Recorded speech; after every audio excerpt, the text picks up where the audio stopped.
Dari lanjutan babak penyisihan grup B Piala AFF 2024, Vietnam versus Indonesia. Pasti banyak yang bilang Indonesia gagal di pertandingan tadi. No, justru Indonesia berhasil ngirim Vietnam ke puncak klasmen. Pasca pertandingan tadi, Vietnam cuma menang 1-0 lawan Indonesia. Tapi Indonesia, dari segi kualitas permainan, ini ada peningkatan dibandingin dua pertandingan sebelumnya. Bertahan lebih oke, dan bisa dibilang transisinya udah lumayan lah dibandingin pertandingan sebelumnya. Tapi masih ada kekurangan terkait passing yang masih ada tuh, yang sering salah-salah passing, padahal itu krusial banget tuh. Ketika counter attack, passing kita masih banyak yang gampang dipotong sama pemain Vietnam.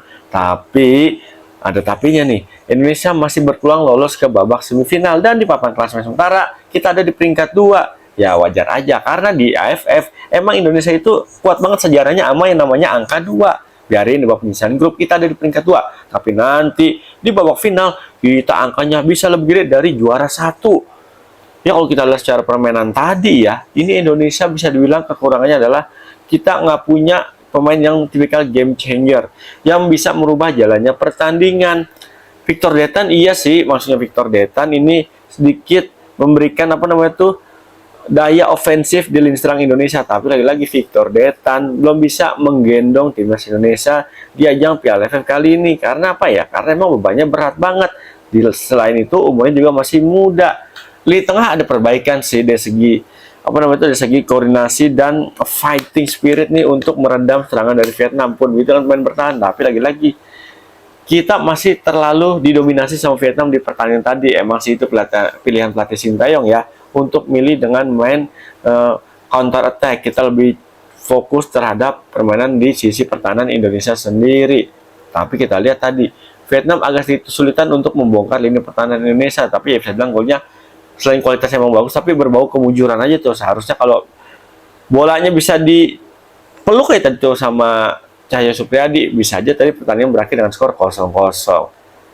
Tapi biarpun apa namanya tuh ya, biarpun kita masih punya beberapa kelemahan di pertandingan tadi, kalau gue lihat ya tadi kayak beberapa pemain nih yang diturunin di pertandingan sebelumnya, ini performanya agak sedikit meningkat nih. Salah satunya adalah Arkan Fikri.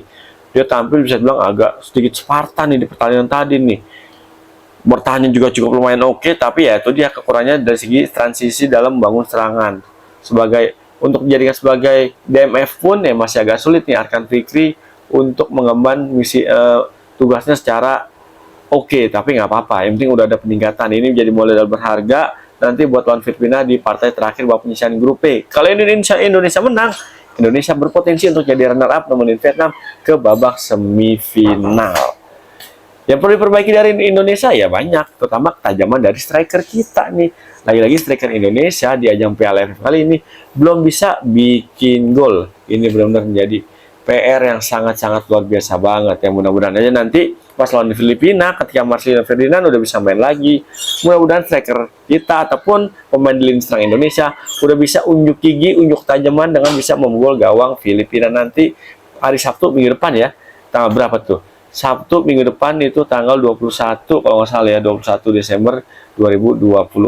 Tapi yang penting apapun hasil yang diterima sama timnas tadi ya kita terima aja. Kalah ya udah kalah, emang kita kalah, tapi peluang masih terbuka lebar.